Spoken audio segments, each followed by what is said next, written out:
Waktu masih kecil, anak-anak itu kita banyak sekali memberikan instruksi. Tetapi semakin bertumbuh besar, kita mau menumbuhkan anak-anak yang bertanggung jawab, ya. Jadi bukan anak-anak yang hanya taat saja. Nah, ini berikut Bapak Ibu akan melihat ilustrasi mengenai relational equilibrium, ya. Ada equilibrium yang kita akan tuju. Nah, di sini jam 6. Jam 6 ini mengilustrasikan hubungan orang tua dan anak-anak yang otoritatif. Jadi kita menjadi orang tua, menjadi soul guardian anak-anak kita yang banyak mengarahkan mereka dan memberikan instruksi dan mendisiplin mereka. Tetapi masa ini secara bertahap akan menuju ke jam 9:04 ya, sebagai satu ilustrasi hubungan yang semakin setara gitu ya, setara dalam arti kita memperlakukan mereka sebagai seorang dewasa muda ya. Tetapi dalam tahapannya tentunya tidak segera ya, tidak langsung karena seperti jam juga mereka jam ini akan bergeser menjadi jam 7:05, kemudian 8:10. Jadi ada transisi yang kita akan lewati sebelum menuju relational equilibrium pada usia-usia berikut ini ya.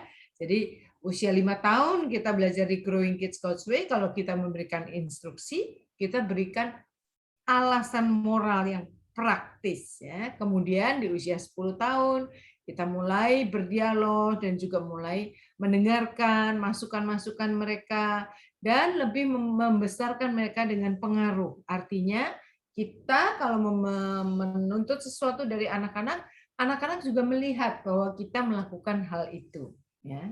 Ya, Bapak Ibu, jadi ini otoritas ya, tinggi dari atas ke bawah.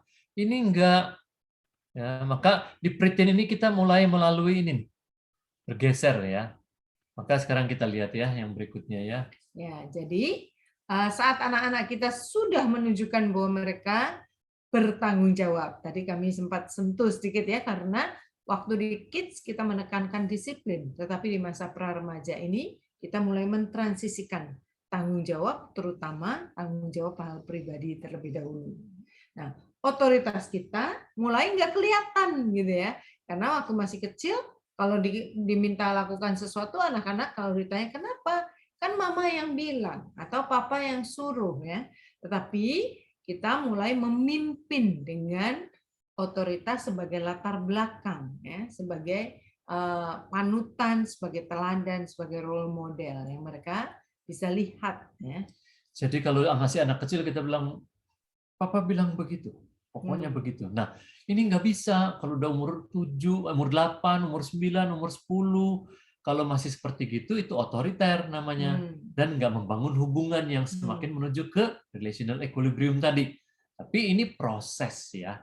Proses gradasi dari jam 6, 7:75, 8:10, sampai 9:04. Jadi itu pokok bahasan yang pertama di sepanjang buku ini ya.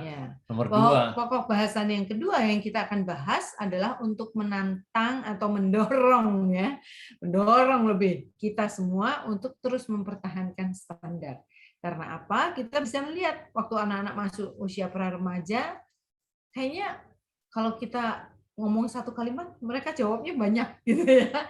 Nah, terus jadi akhirnya banyak orang tua yang terus jadi daripada berkonflik, kita kemudian cenderung secara nggak langsung, nggak sadar kita menurunkan standar atau berkompromi ya dengan nilai-nilai yang sudah kita ajarkan. Atau banyak orang tua yang katakan, dulu kayaknya waktu kecil nurut ya, sekarang kalau disuruh apa-apa kayaknya susah gitu, mesti jawab-jawab dulu gitu. Nah, menghadapi hal ini apakah kita akan menurunkan standar ya? Alasan yang pertama adalah bahwa kita banyak mendengar bahwa oh, masa pra-remaja ini ya, ini pusing deh, susah, anak-anak jadi susah. Ini adalah informasi yang salah. Kemudian alasan yang kedua juga anak-anak, ya begitulah anak-anak ya, memang beda, emang begitu udah kebentuk begitu ya.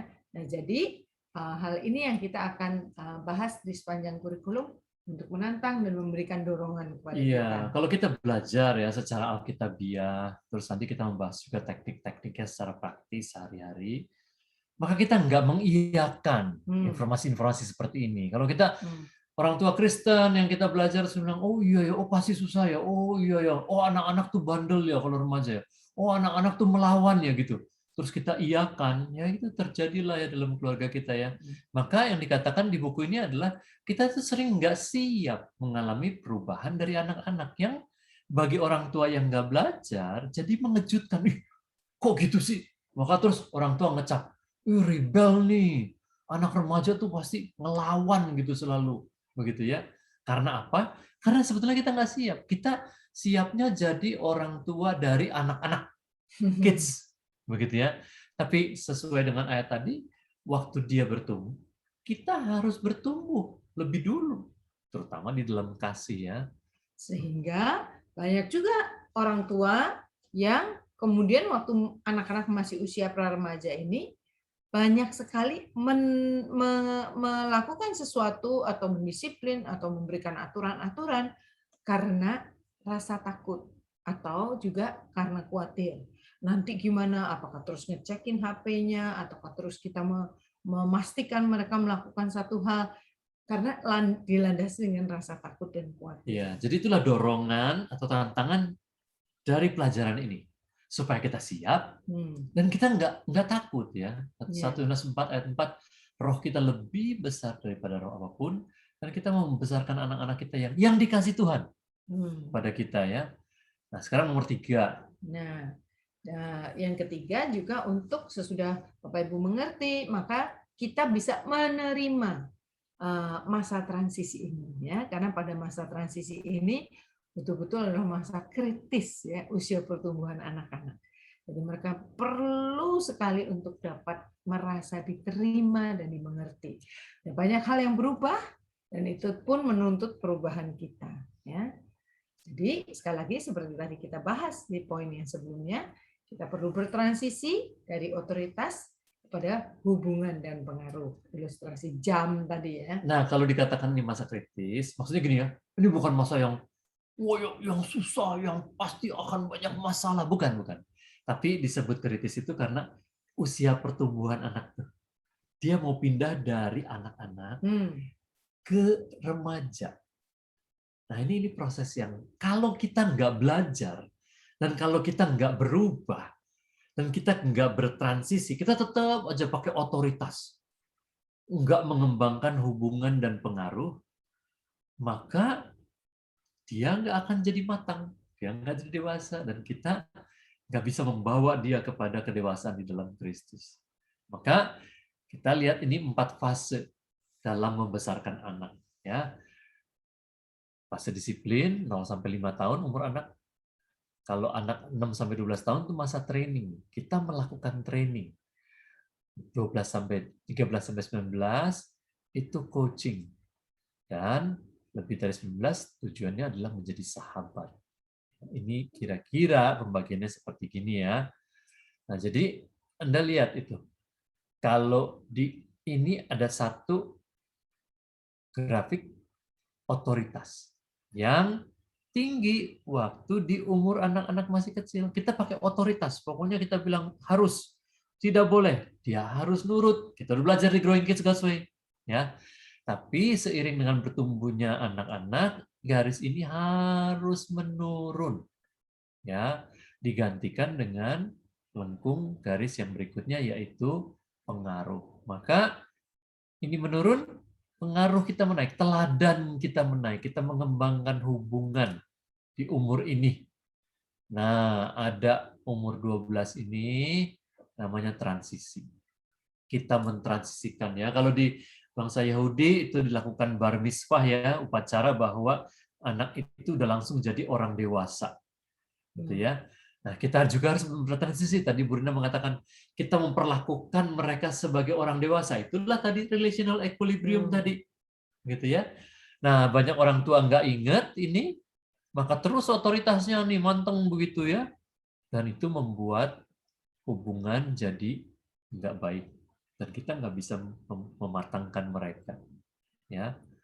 Nah, jadi sejak umur 8 sampai seterusnya kita udah memasuki pola hubungan dewasa dengan anak-anak itu. Tadi dalam daftar ada yang umur 9, ada yang umur 8, 9,5, 10. Nah, jangan lupa Bapak Ibu, ini udah masuk pola hubungan dewasa. Memang mereka umurnya masih pra-remaja, tapi polanya itu hubungan dewasa. Nah, berikutnya. Nah, jadi dengan memahami grafik tersebut, bahwa kita perlu bertransisi dari otoritas kepada hubungan dan pengaruh, ini namanya transisi ya. Apapun kalau lagi transisi, hal yang paling muncul adalah tidak nyaman ya, tapi penting sekali untuk diterima. Dan kita sebagai orang tua, terutama ibu-ibu ya, kita bisa melihat anak-anak mulai meninggalkan stiker book ya, gambar-gambar yang lucu-lucu dia nggak mau, terus baju-baju mulai pilih sendiri. Ada yang kita udah beli mahal-mahal nggak mau, ya nggak dipakai, lalu kita kesel ya. Jadi ini adalah salah satu indikator anak-anak, kok udah nggak mau dipilihin baju, ya mulai meninggalkan hal-hal yang tadinya mereka sukai, mainan-mainan ya. Oleh sebab itu, masa transisi ini kita betul-betul perlu sekali untuk bergantung sepenuhnya kepada Tuhan. Sebenarnya sepanjang membesarkan anak-anak ya, tapi sekali lagi kita mempersiapkan anak-anak untuk bertransisi, dan transisi itu membutuhkan satu kesiapan, dan betul-betul pada masa ini kebergantungan kita kepada Tuhan penting sekali. Ya, nomor 4 adalah untuk mendorong dan menyemangati peserta bahwa ini nih susah ya, tapi ini bukit terakhir. Kalau kita lakukan dengan baik, kita udah sampai pada puncaknya, nanti justru masuk masa anak-anak remaja, itu menyenangkan sekali. Ya, jadi walaupun susah, tapi ini bukit terakhir. Maka dikatakan ini tanjakan terakhir. Ya, kalau kita terus setia menerapkan tadi Pak Charlie menekankan tuh. Iya. Ya, jangan cuma belajar, karena kekuatan kurikulum ini adalah di PR-PR penerapannya. Ya. Nah, berikutnya, kalau udah kita naik tanjakan ini, sebetulnya nggak akan ada terlalu kejutan berikutnya. Makanya banyak orang tua kaget-kaget gitu ya, anak remaja kok gini, kok gitu. Kenapa? Karena nggak menyiapkan diri. Kalau Anda belajar di sini dan menerapkan baik-baik, nggak akan ada kejutan. Ya, kita akan semakin menikmati anak-anak di umur remaja. Ya. Jadi umur remaja bisa sangat menyenangkan. Jadi oleh sebab itu masa pra-remaja ini menjadi landasan untuk mempersiapkan mereka menjadi anak remaja yang kita bisa menikmati. Dan adik-adiknya juga bisa menikmati kakaknya. Ya, kan banyak orang suka bilang, itu tuh udah remaja, jadi nyebelin banget. Kunci di kamar terus, adiknya diusirin. Atau jadi apa, sotoy banget tuh, so tahu gitu ya.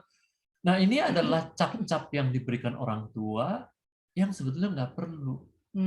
Yang terjadi karena orang tua belum belajar melakukan pola hubungan dewasa dengan anak-anak, ya, anak-anak pra-remaja ini. Dan hal yang terakhir dalam kurikulum ini adalah untuk mengingatkan kita semua ya, untuk terus tidak merasa lelah dalam melakukan perbaikan. Ya, jadi kita terus maju, menabur, dan nanti kita akan kembali dengan berkas-berkasnya. Galatia 6 ayat 9 katakan, janganlah kita jemu-jemu berbuat baik, karena apabila sudah datang waktunya, kita akan menuai jika kita tidak menjadi lemah. Nah, kami mengartikan ini, jika kita tidak menjadi lemah itu adalah belajar, dan menerapkan. Susah, tetap susah, nggak gampang. Justru ya selalu kami katakan kepada peserta-peserta di kelas, kalau belajar tuh jadi lebih susah. Kalau nggak belajar ya nggak tahu apa, ya udah apa aja yang dari pengalaman langsung lakukan itu lebih gampang, gitu ya. Jadi sekali lagi dengan melakukan PR, penerapan praktis nantinya di setiap bab, maka waktu anak-anak umur 8-12 kita akan betul-betul merasakan gitu ya, anak-anak sudah mengambil prinsip-prinsip nilai-nilai yang baik dan kita memetik buahnya. Nah, nanti saat anak menginjak 12-13 tahun, Anda akan merasakan manisnya buah pekerjaan Tuhan yang Anda lakukan dalam diri anak-anak. Kita menuai, tapi itu hanya akan terjadi jika kita belajar, ya, dan terus menerapkan dengan setia. Nah, ini saya akan cepat saja garis besar pelajaran ya. Sesi satunya mengingatkan kembali ciri-ciri Growing Kids God's Way, keluarga GKGW. Sesi 2 nanti membahas tantangan-tantangan masa remaja yang menghadapi keluarga, terus gimana caranya membawa anak pada kedewasaan moral. Ya, kedewasaan moral tuh dibahas di sesi pertama tuh, Growing Kids God's Way. Terus lagi di masa ini sekarang lebih diperlukan lagi. Sesi 3, gimana ya menghadapi pengaruh-pengaruh tekanan moral, fisik dari teman-teman untuk anak-anak kita. Karena memang itu faktanya. Sesi 4. Sesi 4 ini tadi yang dikatakan oleh Pak Rene dan Ibu Evelyn ya, mengenai pentingnya komunikasi yang menjadi dasar dari kekuatan hubungan kita dan bukan berdasarkan otoritas lagi, tetapi betul-betul komunikasi yang saling membangun dan bisa connect gitu ya, saran-saran praktis bagaimana berbicara dan mendengarkan secara efektif. Ya, sesi 5 seperti Growing Kids ya, ada sesi masih disiplin ya, dan berbeda caranya ya. Dan sesi 6 adalah bagaimana nanti ini kita harus siap sebelumnya. Jangan nanti udah terkaget-kaget terus hanya bisa bilang nggak boleh gitu ya soal pacaran, tapi bagaimana jadi cara menyiapkannya itu ya.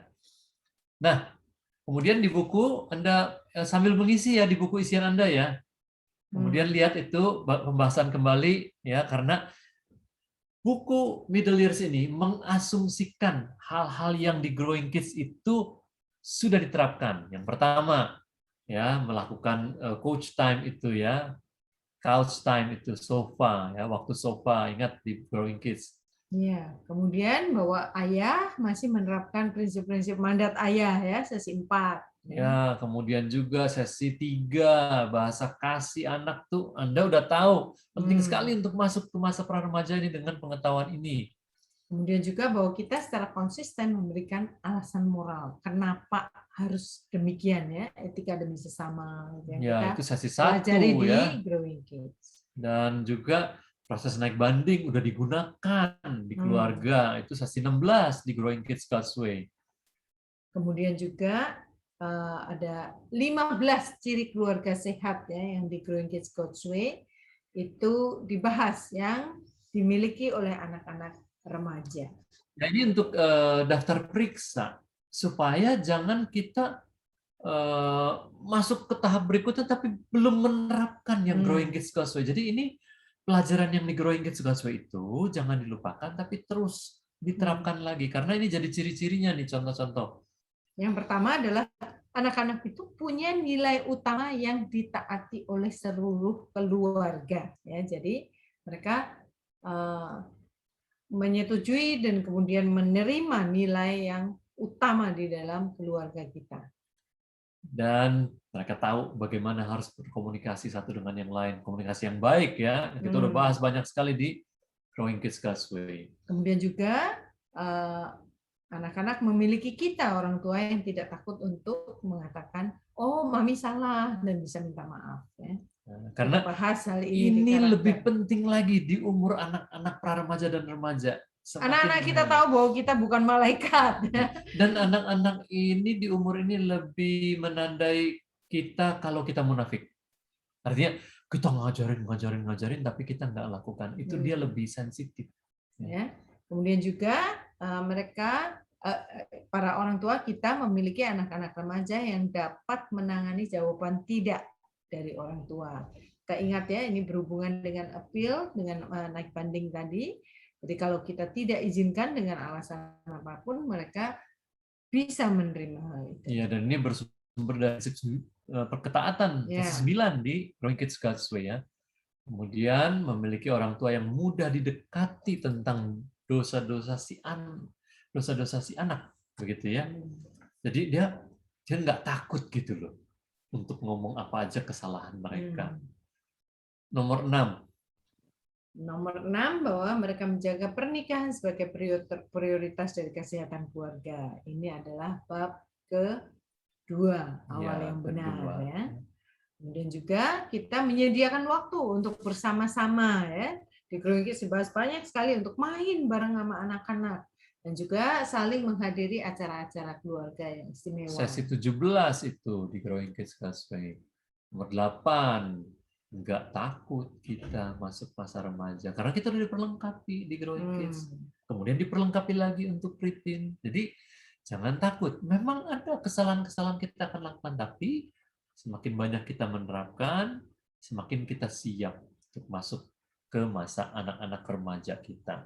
Ya, juga asumsinya bahwa mereka memiliki anak-anak remaja yang yakin akan kepercayaan orang tua atas diri mereka. Jadi hubungan yang betul-betul rasa saling percaya, yang tadi dikatakan ini adalah lawannya tadi adalah takut dan khawatir gitu. Tapi asumsi ini bahwa kita mempercayai anak-anak kita. Dan itu ya, itulah pola hubungan dewasa. Kita percaya kan? Kalau kita nggak percaya, kita nganggap dia anak kecil terus. Nah, itu dia berontak jadinya ya.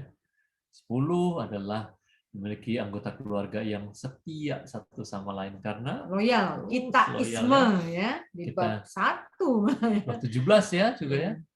Kemudian ini bab 17 juga kita merencanakan kegiatan keluarga. Jadi sekali lagi ini semuanya daftar periksa ya.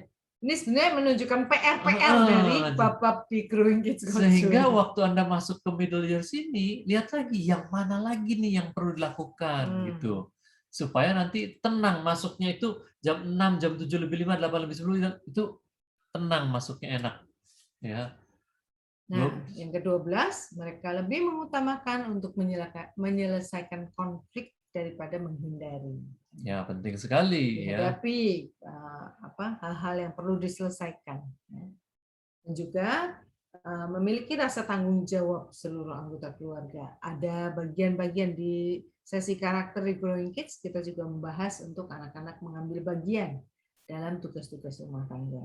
Berikutnya adalah menukar peraturan keluarga menjadi sopan santun keluarga ketika anak-anak beranjak dewasa. Nah ini tadi, kalau anak-anak masih kecil kan semua itu peraturan, otoritas. Karena mama bilang harus begini, harus begitu. Ya. Tapi waktu dia makin besar, itu udah bukan lagi karena diharuskan, tapi karena tanggung jawab, karena memang perilaku itu yang baik begitu, dan mereka dengan itulah mereka beranjak dewasa. Sopan santun kalau dibilang di firman Tuhan mengatakan untuk kasih itu sopan ya, melakukan hal-hal seperti itu. Dan mereka percaya bahwa unit keluarga lebih penting daripada individu. Ya. Jadi sekali lagi ini bab 1 kembali lagi mengacu kepada semua yang ada di Growing Kids, tapi dengan mengingatkan kita sebelumnya bahwa ini loh, ini kitanya harus berubah. Tadi 1 Korintus 13 ayat 11, ilustrasi jam 6 sampai jam 9:15 kita itu harus di 9:15. Kalau nggak di situ, nggak nyambung nanti komunikasinya dan hubungan dengan anak-anak. Diskusi lagi suami istri selalu, itu yang kami lakukan juga dulu waktu kami belajar, apalagi ya yang diterapkan, apalagi ya. Dan nanti siap memasuki masa pra-remaja anak-anak. Nah, sampai sini dulu. Silakan kalau ada yang mau ditanyakan dari uraian ini. Bapak Ibu silakan jika ada yang mau bertanya boleh langsung.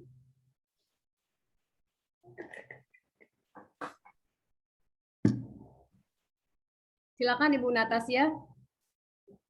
Iya, selamat siang Pak Rizal. Ya, selamat siang. Ibu Rina. Bu, saya kan sebenarnya nggak pernah ikut yang GKGW. Itu bagaimana ya Bu ya? Dan apa aja tapi supaya nggak ketinggalan karena anak saya juga sekarang udah kelas 3 SD. Terima kasih. Umur anak? Gimana? Umur anak berapa? Tanda tangan Bang. Umurnya sekarang 8. Oke. Yang pertama. Ya, betul sekali. Memang karena ini adalah kurikulum yang induktif ya, dia berjenjang ya, merupakan urutan satu sama lain. Maka ini memperlihatkan tadi yang tadi semua kami jelaskan, memperlihatkan kesinambungannya. Nah, sekarang bagaimana kalau belum pernah ikut? Memang dulu-dulu ini ketat sekali nih kalau dulu-dulu nih. Kalau sekarang zaman anugerah nih. Kalau dulu itu udah syaratnya harus ikut dulu Growing Kids God's Way. Kalau sekarang zaman pandemi nih, zaman anugerah boleh ikut. Nah, saran kami, pelajarilah buku Growing Kids God's Way itu, diskusi terus dengan suami, mana yang bisa diterapkan. Nah, sumber-sumbernya Ya, Bapak Ibu yang mau mengikuti kelas Growing Kids God's Way, ada beberapa gereja yang menyelenggarakan, tetapi di masa sekarang dengan ada resources yang Bapak Ibu lihat ya secara bersama-sama dengan pasangan dan membahasnya secara mandiri gitu ya. Jadi ada di YouTube di bawah Samuel Prakoso. Jadi di bawah Samuel Prakoso akan ada 17 sesi Growing Kids God's Way yang merupakan rekaman dari kelas Zoom. Jadi bisa dilihat kembali, atau bagi Bapak Ibu yang sudah pernah ikut, kalau mau mengulang dan mengingat beberapa bab tertentu, silakan bisa melihat di YouTube Samuel Prakoso. Iya, itu lengkap. Tapi tolong supaya berurutan juga ya. Iya. Satu, terus terapkan apa, dua, terapkan. Jadi supaya nanti bukan kognitif aja, bukan pengetahuan aja. Walaupun kita nanti selalu akan memakai istilah-istilah yang ada di sana juga, selalu akan begitu. Begitu ya, Natasha ya. Terima kasih. Pertanyaan berikutnya. Pak Maxwell, Ibu Feni, raise hand silakan. Pertanyaan. Ya, saya mau menanyakan yang poin nomor 8, mengenai mereka memiliki orang tua yang tidak takut akan masa-masa remaja. Maksudnya itu seperti apa ya Pak Badudu ya Bu? Iya, bagus. Tadi kan kita juga berbicara, ada banyak orang tua takut. Masih Nah, kecil, gampang ya, nanti tunggu sebentar lagi ya, gitu kan. ditakut-takutin juga sama teman-teman yang udah Nggak punya akan mau diajak anak remaja. lagi, sebentar lagi Nah, itu. Kenapa jangan begitu? Karena waktu kita takut, khawatir, maka yang keluar dari kita itu bukan kasih, gitu ya. Kita akan larang gitu ya. Nah, itu tuh otoritas yang tinggi. Gitu. Nah, waktu kita pakai otoritas yang tinggi, kita nggak menuju kepada transisi, anak malah akan berontak. Karena Dia merasa nggak dipercaya. menjauh dia. Gitu. Malah kita makin sering ngeceknya ya, makin sering memberikan batasan-batasan, nama siapa, ini apa, HP-nya mulai kita cek semuanya. Jadi karena rasa khawatir, kita jadi semakin otoriter dan anak-anak merasa, kok mama nggak percaya sih sama aku. Ya. Dan itu jadi malah menimbulkan konflik. Sebetulnya karena kita takut loh, gitu. Karena kita khawatir gitu, terus kita larang gitu. Jadi konflik. Dan kita nggak bisa mengembangkan hubungan yang lebih baik lagi ke 9/4 tadi. Begitu ya. Baik, terima kasih. Pertanyaan lain. Bapak Ibu silahkan. Kalau mau raise hand dulu juga boleh. Atau mau langsung silahkan karena antrian tidak ada untuk bertanya.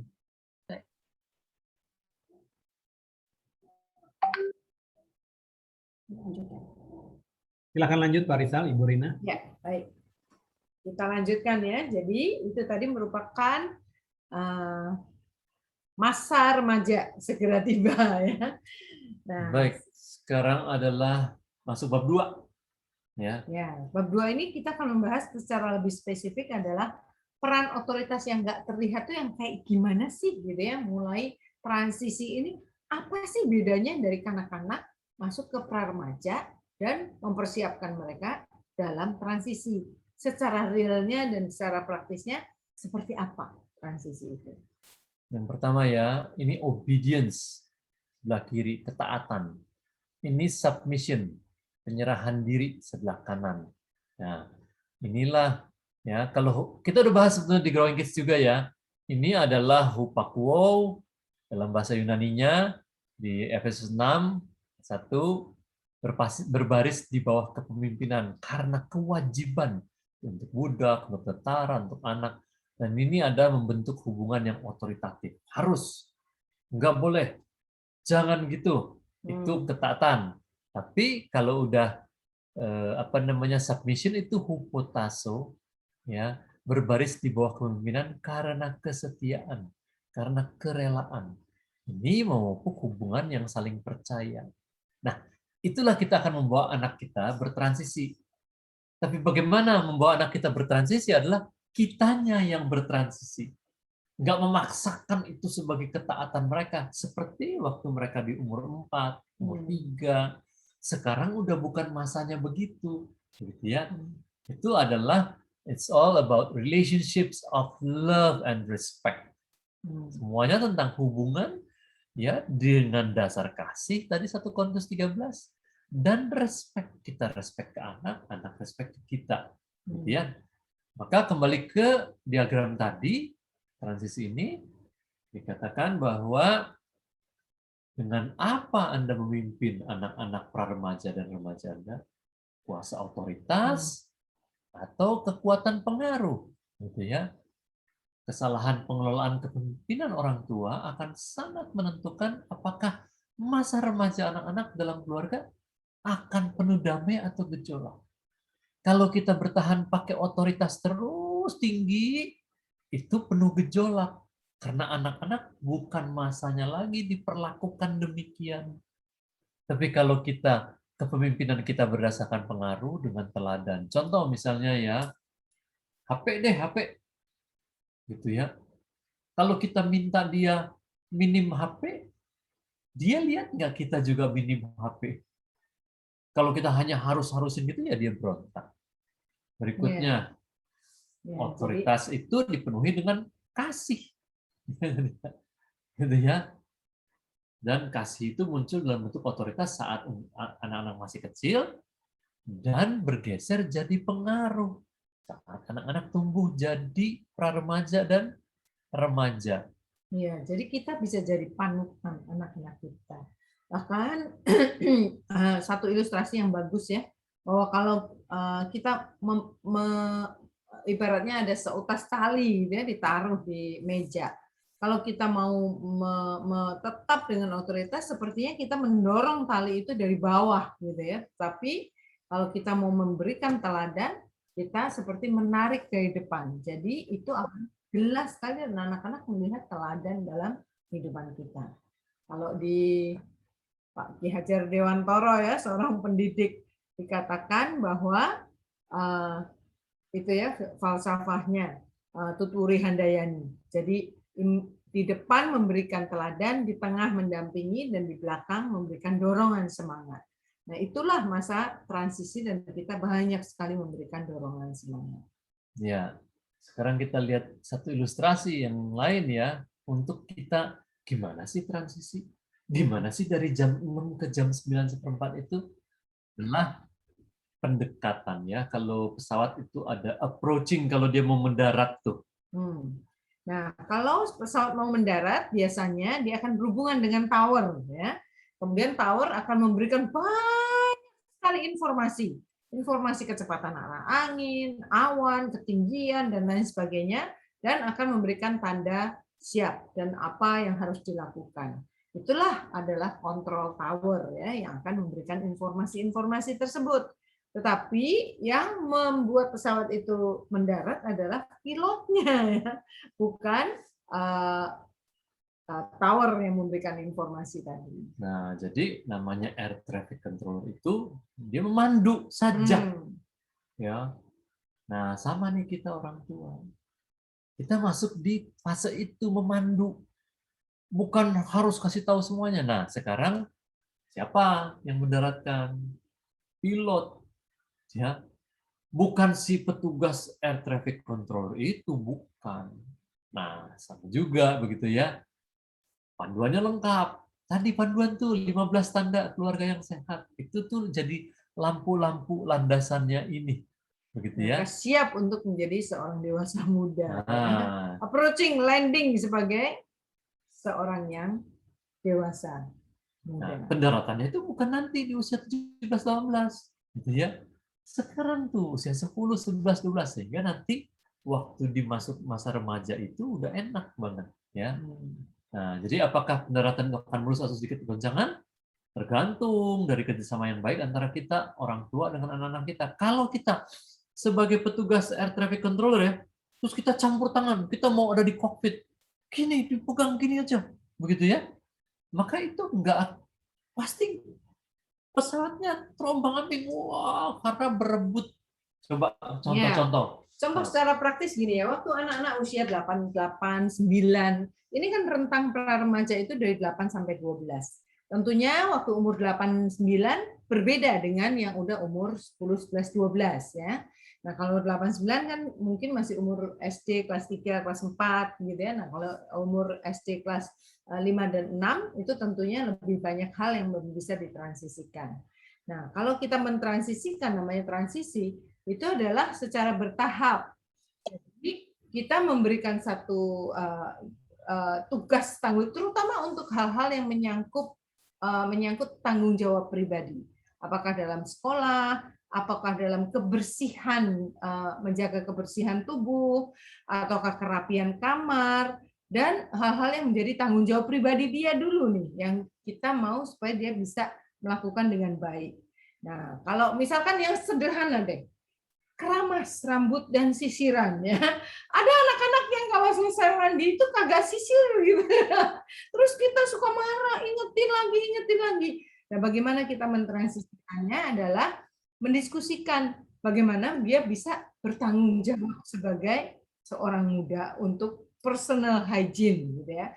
Gimana mama mau ingetin gimana? Ada ibu yang menolong dengan menempelkan pengingat ya di kamar mandi.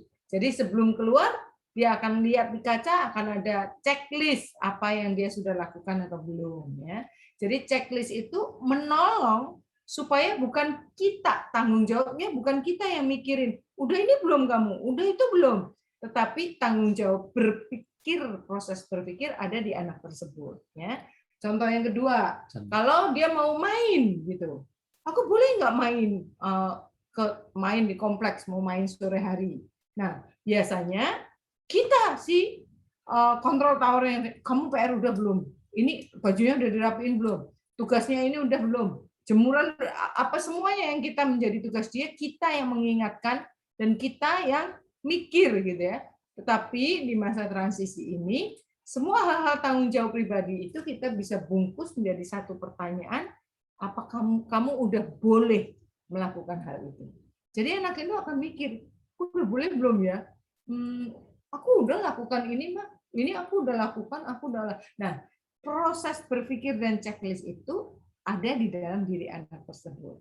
Nah, ini yang menjadi satu contoh bagaimana hal tersebut ditransisikan tanggung jawab pribadi. Dan itu adalah pola hubungan dewasa. Gitu ya. Contoh lain lagi. Misalnya waktu anak masih kelas TK, kelas 1 SD, orang tua yang masukin buku-buku pelajaran ke tas anak. Nih, mana buku kamu, besok pelajaran apa? Masukin satu-satu. Loh, kalau umur 10, 11, nggak bisa lagi lakukan begitu. Kalau kita masih lakukan gitu, anak nggak ambil tanggung jawab itu. Gitu ya. Ini juga hal lain contohnya. Jadi, kalau udah umur 10, 9, 10 sudah mulai ditransisikan. Nih, daftarmu. Mana, ini udah belum? Udah, ini udah. Lama-lama umur 11, oke, udah belum semuanya? Udah nggak diomongin lagi, cuma daftarnya udah belum, udah lihat taruh. Udah. Kalau ada buku ketinggalan, biarin. Tuh, orang tua suka, disusulin ke sekolah gitu, supaya nggak dihukum. Nah, ini nggak bertransisi untuk membuat dia jadi anak yang bertanggung jawab tadi, gitu ya. Jadi ini transisi. Contoh lain. Nah, contoh lain adalah kalau anak-anak pada usia pra-remaja ini, mereka misalkan mengikuti satu kegiatan, ya. Terus anak kami waktu masih umur-umur ini juga satu waktu diminta mau nggak ikut melayani di musik, gitu ya. Kemudian mereka ada latihan-latihan, ya. Terus waktu ini, mau, gitu ya. Tapi terus kemudian pas latihan, loh, latihannya hari Sabtu 4 kali, banyak sekali. Dan hari Sabtu itu, waktu anak-anak kami masih usia pra-remaja, adalah hari mereka main komputer, gitu ya. Jadi aku latihan, aku nggak sempet main ini. Jadi mereka, gimana, boleh nggak aku mainnya, minta hari lain untuk main, atau apa. Tadi mereka perlu untuk bisa belajar mengenali konsekuensi dari satu pilihan. Ya. Atau mereka mau pengen ikut satu, ada acara kegiatan konser atau ada kegiatan sesuatu yang mereka ingin ikuti, tapi kami nggak bisa nganter, ya. Jadi kami berikan pilihannya. Jadi kita memberikan pilihan A atau B karena anak-anak usia transisi ini kadang mereka nggak bisa melihat konsekuensi dari pilihan. Jadi kita buatkan pahe-pahenya ya, paketnya. Kalau kamu mau ikut, ayah bunda nggak bisa antar. Ya, jadi pilihannya kalau kamu ikut, konsekuensinya adalah nanti ayah bunda akan drop ke teman kamu kesananya nebeng. Pulangnya juga demikian, nanti akan dijemput dari tempat tersebut.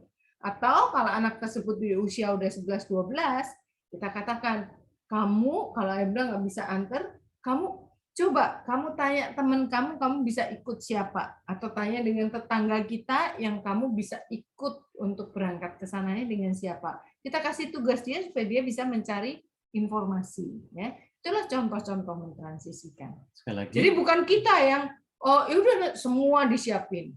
Atau kalau buku dijemput ya, terus aduh bukumu ketinggalan gitu ya. Nah kalau kita tidak mentransisikan, kita yang membuat keputusan dan menyelesaikan masalah dia. Ya udah, nanti mama yang ambilin deh, gitu ya. Terus mamanya sibuk semua, anaknya tenang-tenang aja yang ketinggalan buku ya. Jadi kita perlu tanya, kalau ketinggalan, nah mama ini bilang, mama nggak bisa balik lagi karena nanti jam sekian ada sesuatu yang lain. Menurut kamu gimana jalan keluarnya, solusinya? Jadi membuat anak tersebut ikut memikirkan dan kita bisa memberikan jawaban. Kalau dia bilang kita putar balik sekarang, itu nggak bisa karena mama nanti harus segera ke sini. Yang lain lagi, cara lain apa? Ya udah nanti aku telepon teman aku. Biarkan mereka mencoba untuk berpikir mengenai konsekuensi dari satu hal yang terjadi. Jadi sekali lagi, itulah pola hubungan dewasa. Itulah 9/4 tadi. Ya, kita memperlakukan mereka sebagai orang dewasa dan dengan itu kita mendewasakan mereka di dalam kasih. Kalau nggak ada kesalahan sedikit langsung dimarahin. Kamu sih emang udah ketinggalan, salah sendiri. Atau tadi pilihannya, ya kamu kan udah pilih mau melayani itu, ya kenapa harus dua-duanya? Nggak bisa. Nggak ada dialog, nggak ada diskusi. Kita anggap dia anak kecil, gitu ya. Tapi kita menuntun dia dengan panduan-panduan, dengan rambu-rambu, sehingga dia bergeser, transisi-transisi, sehingga menjadi ke 9/4. Ya, sampai sini dulu. Silakan, pertanyaan.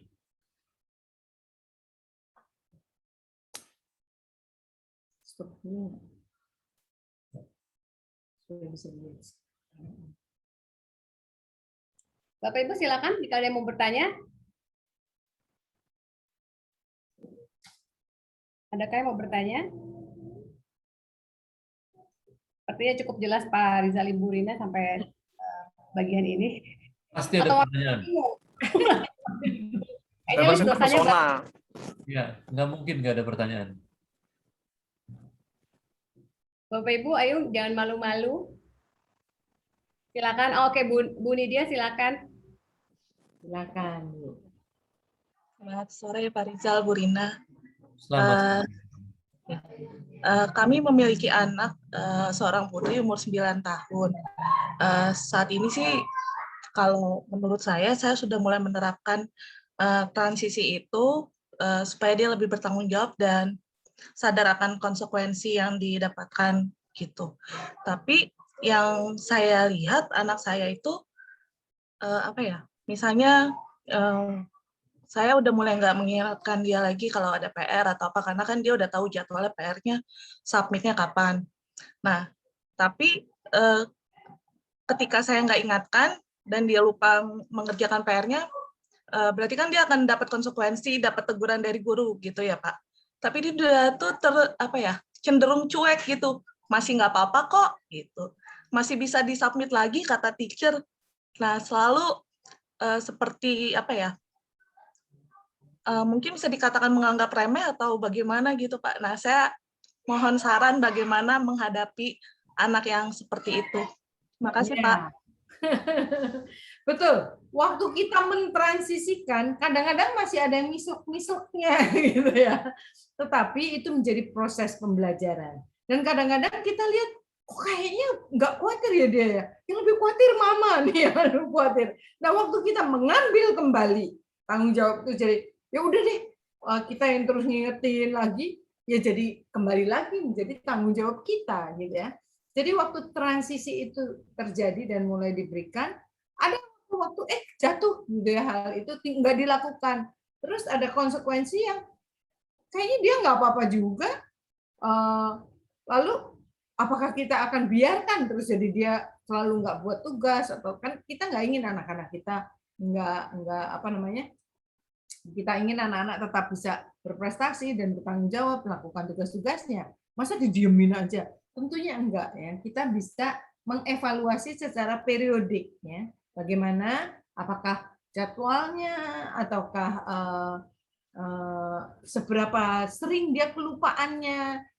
Terus kemudian kita bisa berdiskusi, gimana mama bisa bantu supaya kamu nggak lupa submit ininya ya. Jadi anak kami juga sama, ada yang tergantung personality ya. Kalau anak yang gaul gitu kan suka lupa gitu memang.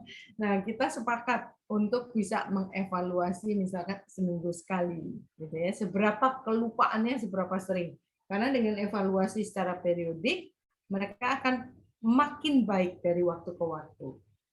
Iya, jadi memang itu sangat bergantung kepada kepribadian. Tapi itu nggak sekali jadi semuanya. Iya. Itu proses. Iya. Nah, ada anak yang cepat ambil tanggung jawab itu, misalnya anak-anak koleris, itu cepat dia. Memang udah bahan bakunya gitu dari Tuhan ya. Tapi kalau ada anak flekmatis, nah ibu misalnya itu ini anaknya kayaknya anak flekmatis gitu ya, dihukum juga nggak apa-apa gitu ya.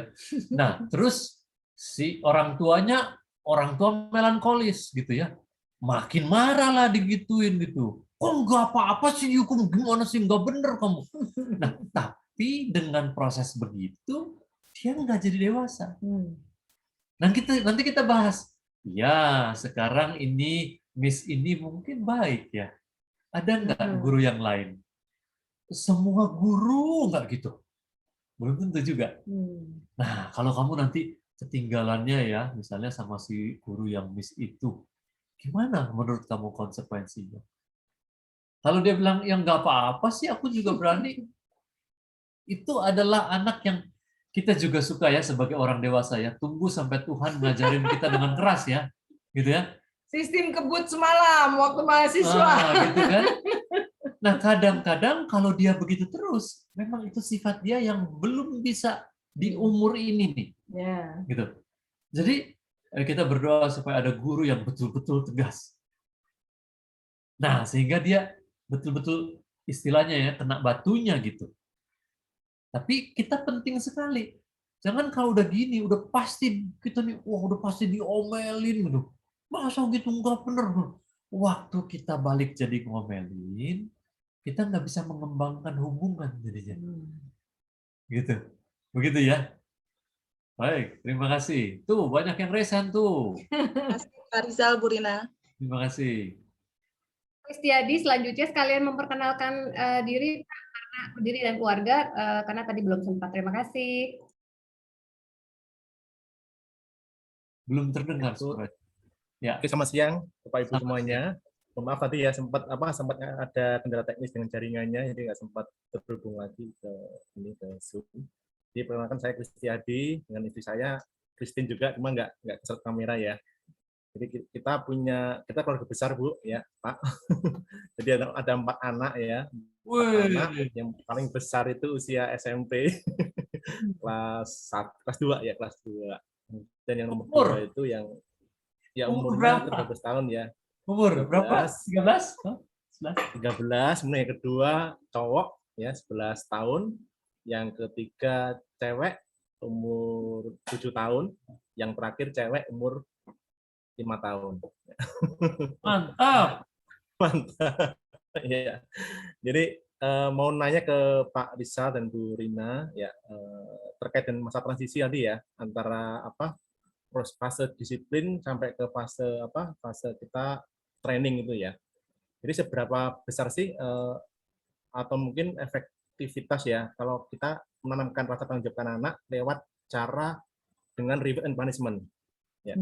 Jadi kalau anak-anak yang melakukan tugasnya dengan baik, kita kasih reward, tapi kalau yang enggak yang tidak melakukan tugas dengan baik, kita kasih punishment. Tapi yang lebih cepat mendidik ya, misalkan punishment berupa tugas membantu orang tua di rumah, nyapu, ngepel dan sebagainya. Jadi bukan suatu yang membuat anak itu sakit hati, tapi yang membuat dia sadar akan kesalahannya dan juga belajar untuk bertanggung jawab ke depannya. Nah, mungkin bisa di-sharing pengalaman dari Pak Rizal dan Bu Rina ya terkait hal ini, dan juga seberapa sih apa yang kita lakukan juga udah sesuatu yang benar atau ada sesuatu yang bisa kita perbaiki lagi dalam cara kita mendidik anak kita. Terima kasih Pak Rizal. Ya, hal ini sebetulnya kita bahas di Growing Kids God's Way ini. Begitu ya. Nah, yang tadi itu bahwa hukuman itu yang dipakai adalah bekerja, nyapu. Nah, ini sayang sekali. Bekerja, nyapu itu bagus sekali loh. Itu sesuatu yang perlu dilakukan oleh anak-anak. Tapi kalau itu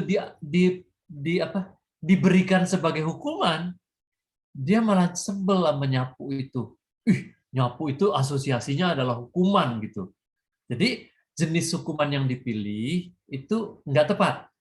Ya, itu adalah pekerjaan yang bisa menjadi tanggung jawab justru sebetulnya. Nah, yang pertama tadi adalah di Growing Kids sudah dibahas juga reward dan punishment. Ya, jadi reward itu memang boleh diberikan ya, tetapi yang kita pelajari adalah untuk hal-hal yang berkaitan dengan skill, keterampilan ya.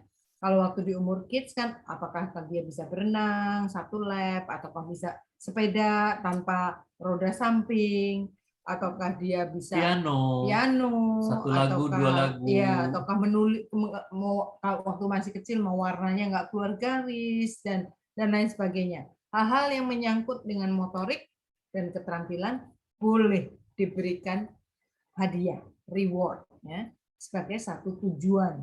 Tetapi hal-hal yang menyangkut perilaku itu kita nggak berikan reward. Goal itu ya, sebagai iming-iming kalau kamu nanti taat, kalau kamu nanti bertanggung jawab, kalau kamu nanti udah lakukan ini. Karena itu adalah sesuatu yang kita mau bangun di dalam diri anak-anak kita, yaitu karakter tanggung jawab ya. Nah, mengenai punishment di usia-usia ini semakin banyak adalah berupa sebetulnya disebutkan punishment, tapi sebetulnya bentuknya sudah lebih banyak berupa konsekuensi. Jadi konsekuensi kalau misalkan di gereja dia ikut core, terus kalau dia nggak latihan, aku mau ada hal-hal lain yang membuat dia nggak mengikuti latihan, maka hukumannya dalam tanda kutip ya, bukan lagi dia melakukan sesuatu rasa sakit atau isolasi, tetapi misalkan konsekuensinya mungkin dia nggak boleh ikut waktu ada pementasan core-nya. Ya, itu adalah konsekuensi. Tapi soalnya akan dibahas di nanti ada bab khusus berikutnya soal ya. Disiplin ya. Baik, terima kasih. Berikutnya. Ada 3, Pak Rizal, Ibu Rina, Pak. Yang pertama, setelah itu Pak Jimmy, lalu dilanjut dengan terakhir Ibu Mirna. Silakan Pak Maxwell dulu, setelah itu Pak Jimmy dan Ibu Mirna setelahnya. Masih mute? Pak Maxwell masih mute? Ya. Nah, saya mau tanyakan ini Pak Rizal dan Bu Rina. Kan di sini ada disebutkan pendaratan bukanlah di usia anak-anak 17 sampai 18. Melainkan pada usia 10, 11 dan 12 itu ada contoh konkretnya enggak ya? Maksudnya seperti apa sih yang pendaratan yang dimaksudkan di sini, maksudnya yang harus dia lakukan di usia 10, 11 dan 12 gitu loh. Ya, di usia sebetulnya yang dikatakan pendaratan tadi adalah usia transisi ya, di umur 12. Di umur 12 kita mulai membicarakan. Artinya juga hal-hal yang mereka akan hadapi nanti sebentar lagi itu kita mulai bicarakan dan mulai latihkan pola hubungan dewasa. Jadi kita nggak memperlakukan bertahap gitu ya, kita nggak melakukan kayak anak kecil terus semua kita yang instruksikan, terus nanti kalau udah umur SMA dewasa langsung udah ya lepas gitu ya, tetapi berupa grafik yang bertahap, naik secara gradual.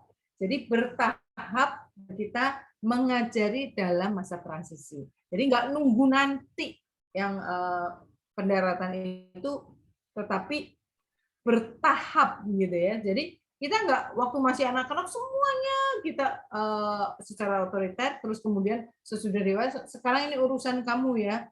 Nah itu nggak nggak digital 1 dan 0 gitu, tapi betul-betul bertahap. Ini adalah soal yang dimaksud dengan pendaratan itu adalah kematangannya, perilakunya, seperti yang kita inginkan, gitu ya. Nah itu kalau dia mendaratnya mulus, artinya tuh dia menuju ke situnya tuh dengan baik. Tapi kalau dia mendaratnya nggak mulus karena kita campur tangan terus seperti yang barusan dicontohkan tadi, Bu Rina.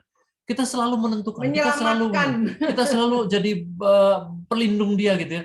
Nah dia itu nggak mendarat dengan mulus karena nanti di umur remaja pada saat dia mengalami hal yang lebih kompleks lagi dalam hidupnya dengan pertemanan, dengan apa, terus dia nggak siap, dia nggak mendarat tuh karena kita masih jam 6, kita masih haruskan apa-apa, kita masih tolong apa-apa.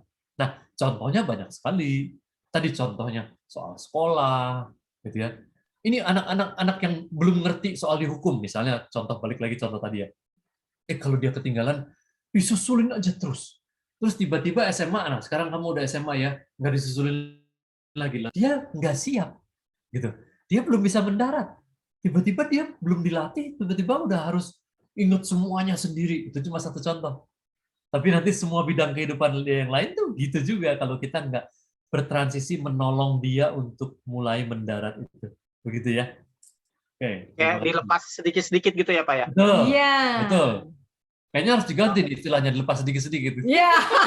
Ya, maksudnya kayak bawa mobil kan kadang ya, kita awasin apa kita sudah bawa sendiri kendaraannya gitu ya. Betul. Tarik ulur.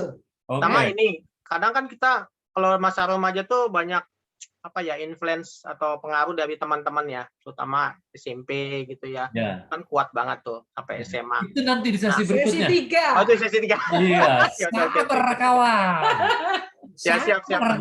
Ya udah cukup Pak. Kan tetap di channel ini. Mantap Pak Pandudu. Siap. Yang berikut siapa tadi? Terima kasih. Terima kasih. Shalom. Ya. Pak Rizal, Bu Rina, salam kenal. Saya Jimmy dari GKI Camar. Oke. Mau nanya dikit nih, ini saat ini saya punya 2 anak. Yang paling gede umur 7 tahun, namanya Abigail. Yang paling kecil baru 2,5 tahun, William. Nah, kendala yang saya hadapi itu sedikit agak sepele sih, cuma benar-benar butuh petunjuk ya. Jadi case-nya begini, saya sama Abigail itu sih memang udah semenjak dia kan sekarang 7 tahun, semenjak umur 4 tahunan itu saya ke dia itu udah memang seperti teman ya. Jadi banyak ngobrol, bercanda, main. Jadi kalau kita tanyain, Abi kalau ingat papa ingat apa? Ingat senang-senang, dia bilang gitu, ya kan? Nah, bahkan sampai saat ini pun saya ngajarin matematika itu lancar. Bahkan baru kelas 2 SD awal udah sampai pembagian udah bisa itu. Nah, so far nggak ada masalah. Nah, cuma kan saya suka punya me time tuh sama dia berdua, ngobrol-ngobrol lepas gitu ya. Nah, dia memberikan satu pertanyaannya, saya bingung jawabnya. Dia bilang, Pak, mama kok tiap hari marah-marah mulu ya, dia bilang. Nah, itu saya bingung mau jawab gimana. Karena dalam hati saya, lah, papa juga kena kali, emang lu doang gitu. Nah, ini sebaiknya responnya gimana ya Pak Rizal? Karena kan ini udah masuk ke tahap preteens ya. Jadi kan kita harus ketika dia mengungkapkan pendapatnya dia itu kita kan harus memberikan feedback yang tepat ya. Karena kalau kita sampai salah feedback itu dia punya image terhadap mamanya juga bisa berubah itu loh. Nah ini juga kita harus hati-hati karena kalau saya kan mungkin karena udah cukup apa kan bisa memahami lah ada waktu yang mengalah ada waktunya ini ya. Tapi kalau bagi mereka kan baru masuk tahap ini, jadi saya juga nggak boleh sembarangan respon tuh.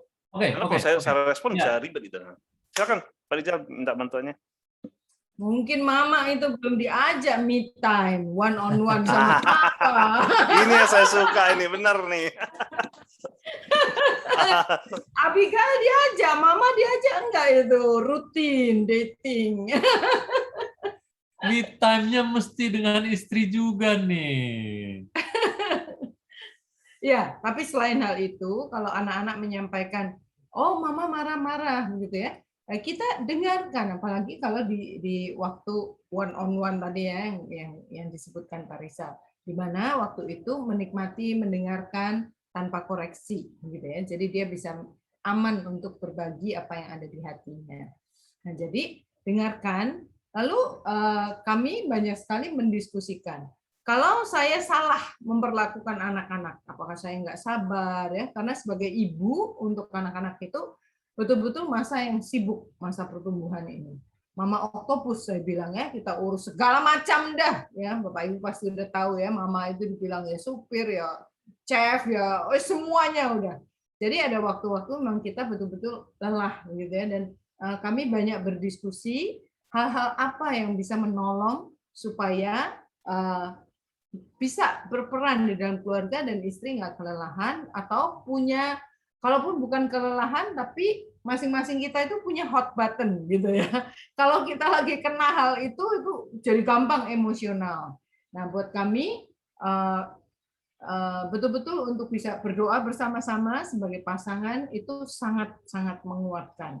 Dan juga kami mendiskusikan hal-hal apa yang bisa kami kurangi ya, termasuk pekerjaan rumah tangga. Kadang-kadang sebagai mama kita maunya ideal, makanan mau bergizi, semua mau dikerjain sendiri gitu ya. Tetapi terus kita kelelahan, akhirnya jadi mudah marah ya.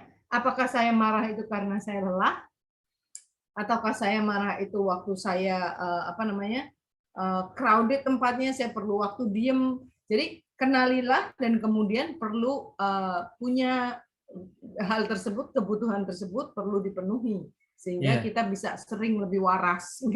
Tadi sudah dikatakan beberapa hal. Ini contoh ayah yang melakukan tugas yang baik. Me time, ngobrol lepas, bagus. Itu adalah mulai membangun hubungan. Nah, ini juga contoh anak yang cepat dewasa di umur 7 gitu ya, terus bisa tanya. Nah, ini justru kesempatan kalau pertanyaan begitu. Oh, waktu apa mama marah-marah? Kita bisa dialog. Oh, terus tanya, menurut kamu kenapa ya mama marah-marah ya? Bisa dialog lagi. Menurut kamu mama seperti tadi bilang terlalu capek enggak? Ya. Nanti bisa lebih dalam lagi. Kita bantu mama apa ya? Yuk kita bantu mama yuk. Jadi ini jadi proyek bersama. Tapi juga bisa bersama-sama berdialog dengan mama. Mama nih pertanyaan nih dari Abigail nih. Dalam nada yang biasa ya. Ini dialog gitu bertiga. Mama Abigail mau nolongin nih supaya mama nggak marah-marah. Apa ya yang bisa ditolong? Mungkin mama terlalu capek, atau mama kurang diajak sama papa mungkin kan gitu tadi ya. Tadi kan gitu kan? Ya kan? Tapi itu dalam rangka dialog, dan itulah transisi tadi seperti gitu.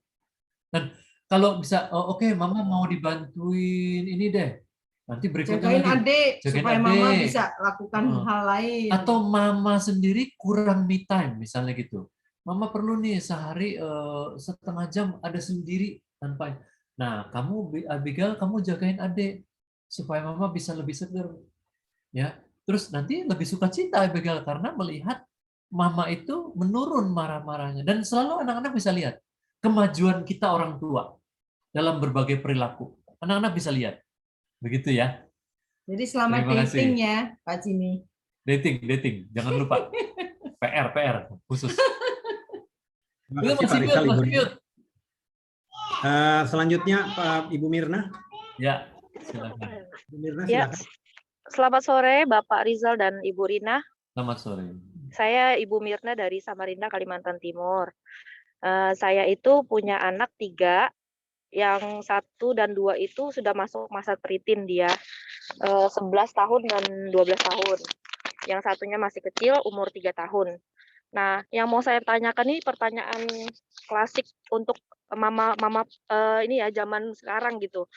Bagaimana sih porsi ideal anak-anak preteen terhadap gadget mereka, terhadap smartphone mereka gitu.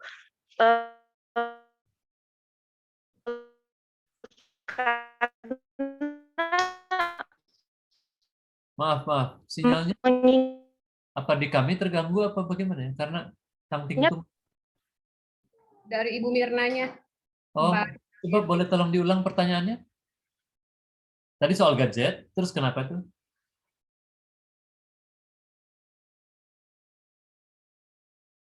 Nggak ada suara ya?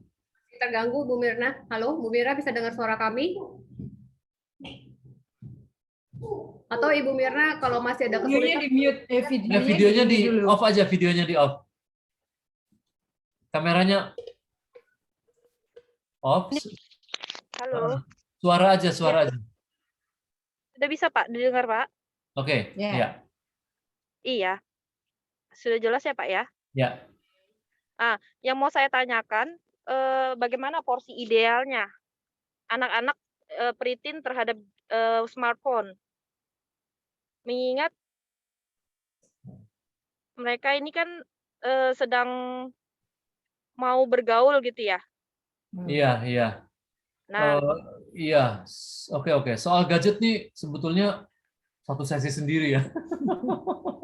Dibahas teknik-tekniknya segala macam gitu ya. Cuma panduan umum saja ya. Kita perlu jadwal, itu saja.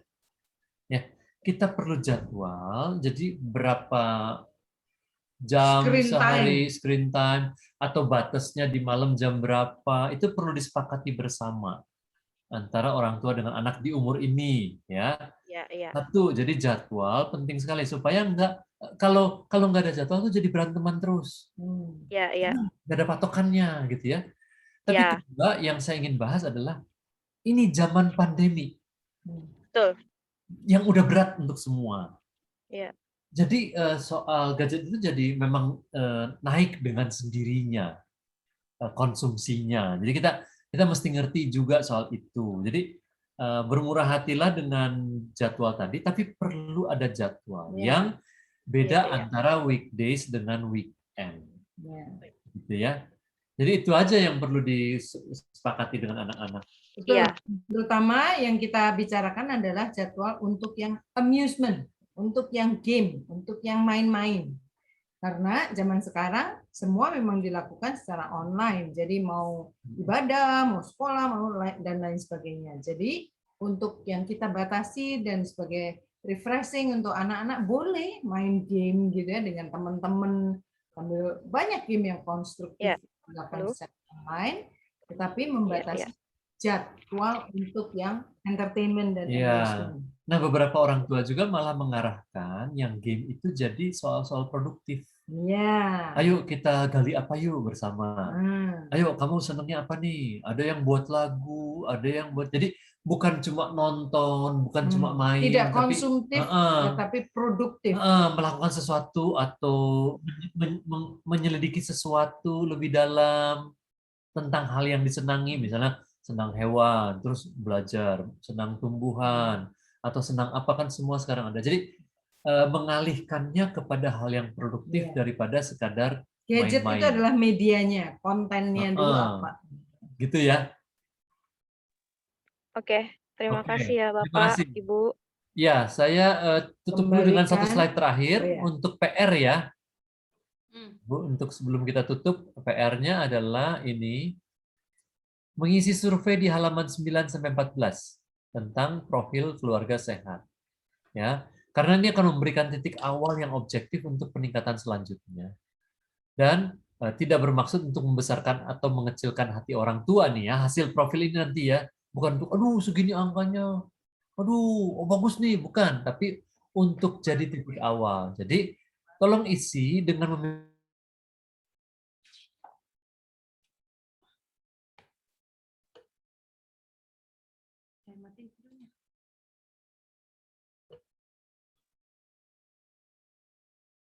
putus ya Pak Rizal? Sepertinya terputus. Oke.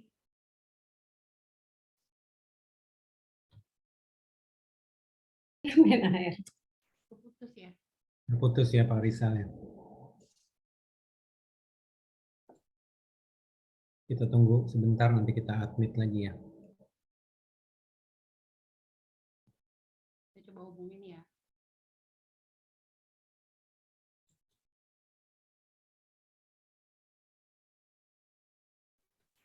Bapak Ibu mungkin masih ada pertanyaan, boleh dipersiapkan. Nanti begitu Pak Rizal dan Ibu Rina kembali bergabung, kita boleh menanyakan.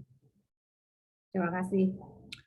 Boleh raise hand Sehingga nanti kita lihat antriannya atau lewat chat juga boleh supaya disusun mungkin lebih lebih teratur bahasanya kalau mau di chatting. Tapi kalau mau langsung juga silahkan sambil kita menunggu Bapak dan Ibu Rina join lagi.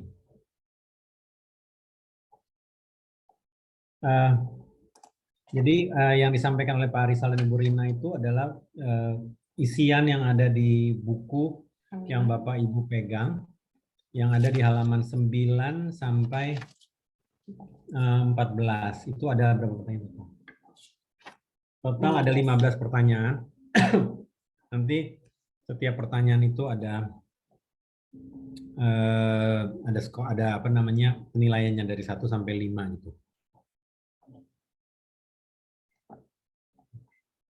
Jadi seperti untuk kita lebih hebat atau apa, tapi sesuatu yang menjadi titik awal bagi kita sebagai keluarga untuk kita melihat di mana kita saat ini, dan dari situ kita bisa mengambil langkah lebih jauh. Pak Pras, sudah ada tanda Pak Rizal masuk atau belum? Belum terlihat. Saya telepon ya. Ya, Kak Mimi boleh tolong teleponin, terima kasih. Jangan-jangan wifi di hotelnya. Ya, saya khawatir wifi-nya terganggu. Ini perlu ambulan kah? Menara ATC, ayo coba tolong. Tampilkan aja artis yang mau nyanyi siapa. Bukannya udah disiapkan. Tuh Bu Tiwi udah siap tuh mau nyanyi Bu Tiwi. Tuh. Ya Pak, boleh nyanyi nih pas tukang es teng-teng lewat di saya. Ada teng-tengnya.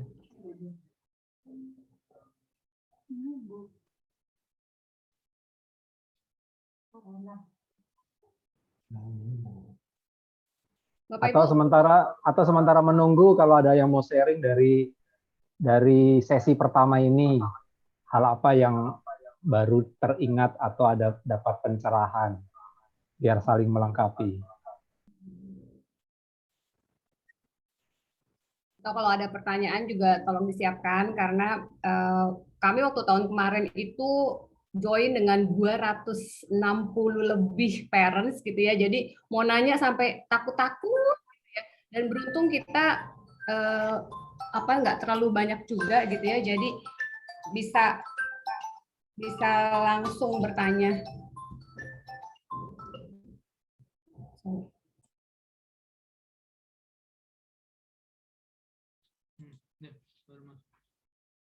Kayaknya udah masuk ya?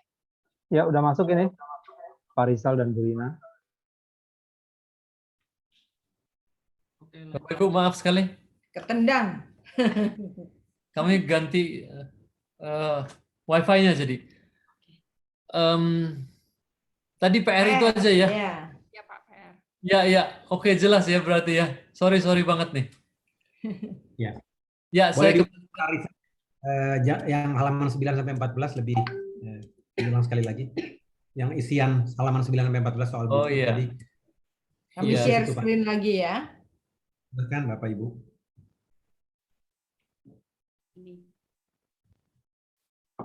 Iya, ini PR-nya. Jadi halaman 9 sampai 14 ada survei.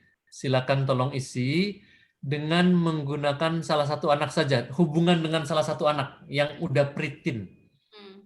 Ya. Nah, itu akan memberikan titik awal yang objektif. Untuk kita mau sama-sama meningkat gitu kan ya. Nah, itu ada titik awalnya, penting sekali. Jadi, berapapun hasilnya, isi saja dengan jujur, jangan ingin pengennya sih begini di tiap nomor gitu ya. Tapi sebenar-benarnya inilah kondisinya. Maka nanti akan keluar angkanya, itu bukan untuk membuat kita aduh lega, atau bukan aduh kok segini angkanya, bukan. Tapi untuk betul-betul memberikan titik awal kepada kita. Jadi isi dengan baik. Dan yang kedua, itu pilih 3 di antara 15 tadi ciri keluarga sehat di halaman 6-7. Yang Anda mau prioritaskan untuk diterapkan lagi, diulang lagi. Atau kalau yang belum belajar GGW ya berarti pilih 3 untuk mulai menerapkan. Harap-harap itu jelas ya.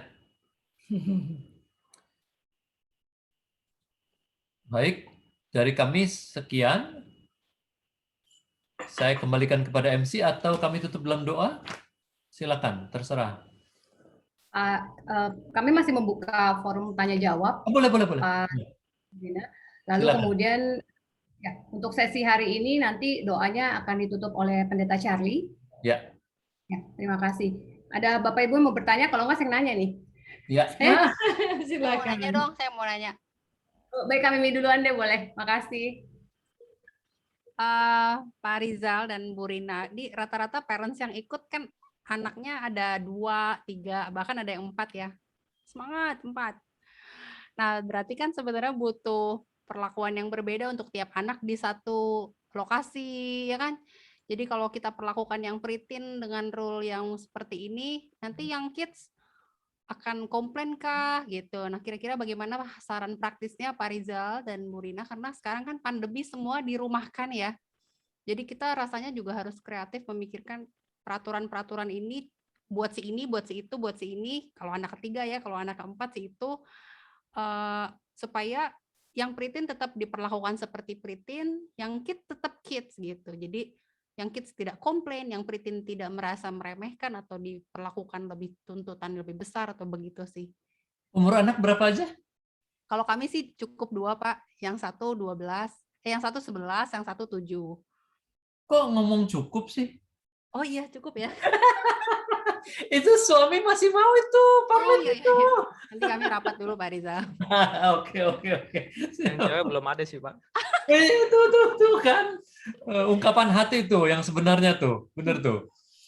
Iya, hal yang tadi dikatakan oleh Ibu Mimi ini terjadi kalau jarak umur cukup jauh, ya. Jadi 4 tahun, 5 tahun, karena yang kecil suka mereka pengen punya hak istimewa seperti kakak, gitu ya. Contoh sederhana misalkan tidur siang, misalkan dia masih perlu istirahat tidur siang, atau jam tidur malam. Kalau untuk adiknya jam 9 dia udah harus tidur. Kalau untuk kakak yang lebih besar dengan tugas dan ada waktu dia ibaratnya rumah lebih tenang ya. Kalau anak-anak seperti kita lah, kalau anak-anak udah tidur kan kita masih mengerjakan tugas-tugas pekerjaan dan lain sebagainya. Jadi untuk yang lebih besar punya jadwal yang berbeda dan aturan-aturan yang berbeda, betul. Jadi kalau yang kecil, kok kakak boleh gitu ya. Nanti kalau kamu seumur kakak, kamu juga boleh. Sehingga dia akan menantikan masa-masa itu, milestone itu dengan antusias. Itu juga berlaku untuk dengan gadget. Misalkan ya, nanti kamu, anak-anak umur berapa yang akan dipercaya untuk pegang gadget secara pribadi. Nanti kalau kamu umur sekian, nah itu menjadi satu tonggak-tonggak yang kita bisa, anak-anak bisa menantikan dan merayakan, dan bahwa dia akan dipenuhi. Sama juga nanti waktu memasuki usia remaja, umur nyetir gitu ya, nanti akan diajarin. Papa pasti akan ajarin, ayah akan ajarin, umur sekian. Jadi mereka sabar menanti pada waktunya ya. Yeah. Dan kita bisa bekerja sama dengan kakak untuk menolong si adik. Jadi misalkan untuk tidur, biar aku nggak bisa, aku nggak ngantuk gitu ya. Kalau kakaknya bisa gandeng, anterin, temenin sebentar, nanti adiknya ketiduran, kita tinggal. Sama dengan kita menemani anak-anak kita tidur, berangkat tidur, mereka ketiduran, kita kebablasan tapi ya. Tapi prinsipnya bahwa bisa bekerja sama. Adik bisa dikasih tahu nanti kamu kalau udah ini akan seperti kakak, dan kakak kita bisa mengajak untuk bekerja sama sebagai kakak dan sebagai satu keluarga untuk menolong supaya adiknya tetap berada di dalam corong ya, di bab ke 12 dari Growing Kids Counseling. Ya. Begini ya, adil itu bukan sama. Ya. Gitu ya. Nggak harus sama, justru harus sesuai dengan umur. Gitu ya. Dan tadi menjelaskannya dengan cara seperti itu. Jadi jangan merasa diintimidasi, orang tua jangan merasa kakak boleh ya gimana ya, enggak begitu ya, karena memang beda-beda umurnya ya. Oke, terima kasih. Pertanyaan berikutnya masih Pak Nathan, Ibu Yolanda, silakan, sudah raise hand. Bu Yolanda silakan mau bertanya. Unmute dulu, Bu Yolanda. Sorry. Selamat sore, Bapak Rizal dan Ibu Rina. Saya tuh, saya punya adik cowok dan sudah berkeluarga, di mana anak-anak kami ini usianya deketan. Nah, ada perlakuan dari adik saya dan istrinya mengenai gadget, masih berhubungan sama gadget sih. Jadi di usia anak dari adik saya ini, ponakan saya, yang terpaut hanya 1 tahun aja bedanya dengan anak saya sendiri, itu sudah diberikan gadget, sudah ada handphone sendiri. Nah, sedangkan saya belum bisa percayakan hal yang sama untuk anak saya sendiri gitu. Tahu-tahu anak saya yang sulung ini, Jona, usia 8 tahun, bertanya sama saya, Mama kenapa sepupunya namanya Kiel, kenapa Kiel boleh gitu? Kok kakak enggak? Kita kan sepupu gitu. Saya awalnya bingung mau jawab apa. Gimana ya Pak, saya takut salah ngomong, tapi karena dikejar terus, akhirnya saya sempat keceplosan, saya bilang, ya beda nak, mama sama papa sama om tante beda. Saya cuma bisa jawab seperti itu, tapi at least ada jawaban menurut saya, karena ditanya terus gitu, kok beda gitu. Kenapa aku enggak? Padahal aku lebih tua setahun gitu daripada si Kiel gitu. Oh. Gimana ya Pak? Ya itu jawaban yang bagus, itu jawaban yang tepat. Karena memang kita menjelaskan bahwa setiap keluarga berbeda. Dan keluarga papa mama, kamu anak papa mama, keluarga kita begini. Nah, tapi pasti dia tanya, kenapa begini? Kan gitu kan. Nah, itu udah lebih susah lagi tuh ya. Kenapa begini? Kenapa begini? Itu yang lebih penting adalah pentingnya komunitas ya. Nah, kalau kita bertumbuh bersama-sama dalam komunitas, dalam kelompok kecil yang kira-kira memiliki nilai yang sama. Kita di keluarga besar mungkin dengan latar belakang kita suami istri udah beda gitu ya. Ditambah dengan keluarga besar lebih macam-macam lagi. Jadi dan event berkumpul dengan keluarga besar biasanya nggak sesering gitu ya, kadang-kadang, dan itu kalau udah kumpul keluarga ada beberapa hal yang kita lebih fleksibel ya, tetapi itu kan cuma waktu libur sekolah atau ada acara-acara khusus. Nanti sesudah itu kita akan kembali lagi ke apa yang menjadi peraturan di rumah kita dan warna keluarga kita. Jadi maksud saya kalau lagi liburan, ya kita fleksibel dan nggak terlalu khawatir lah ya. Tetapi kan nanti kembali ke rumah akan kembali lagi. Sama kalau kita liburan kan juga jam makanan jauh lebih los gitu ya. Tetapi kan nanti akan kembali lagi. Jadi betul sekali. Tapi kesehariannya itu komunitas itu yang akan sangat menentukan. Iya. Dan waktu kita menentukan bahwa dia di umur itu belum memiliki, ya itu bagus sekali, itu tepat sekali. Jadi kalau kita punya dasar yang baik dalam menetapkan peraturan, ya sudah berpegang saja pada peraturan itu secara teguh, ya, dan menjelaskannya kepada anak. Kalau anak nggak mau mengerti, pada akhirnya dalam hal itu kita harus pakai otoritatif, pakai otoritas kita. Ya nanti kalau anak mama papa nanti akan diberikan, bukan di umur ini, begitu ya. Nanti kita akan membahas lebih lagi di sesi yang ketiga mengenai tekanan kelompok. Ya. Oke, terima kasih. Makin menarik ya. Selanjutnya boleh saya bertanya atau boleh. Baik, terima kasih. Silakan Bu Evelyn. Pak Rizal, mengenai masa transisi, tadi kan kita diberitahu atau diinformasikan untuk bisa memberikan tanggung jawab. Yang saya mau tanyakan adalah seberapa banyak tanggung jawab yang bisa diberikan kepada mereka, lalu evaluasinya itu dalam bentuk apa, dalam artian apakah pertemuan seminggu sekali, atau ketika kita lihat bahwa ini nggak berhasil nih sama mereka, gitu ya, lalu kita langsung evaluasi. Lalu yang ketiga, ketika kakak diberikan tanggung jawab lebih banyak daripada adiknya, karena kami melihat dari kemampuan, dari sifat, dan dari umur sih mereka cuma beda setahun 3 bulan aja. gitu ya. Dan tadi kan ada yang jaraknya jauh. Nah, kami ini kan jaraknya jauh, kalau kami jaraknya agak dekat.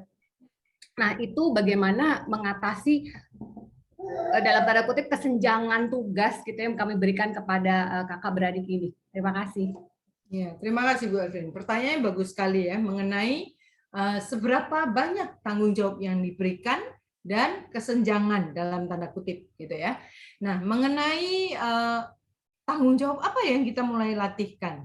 Kami lebih memulai dengan tanggung jawab pribadi ya. Kemudian tanggung jawab pribadi itu misalkan kalau makan selesai di rumah kami minta anak-anak taruh piringnya di dapur. Supaya, karena anggota keluarga banyak ya, supaya orang yang mau pakai meja selanjutnya nggak duduk di meja dengan piring kotor gitu ya.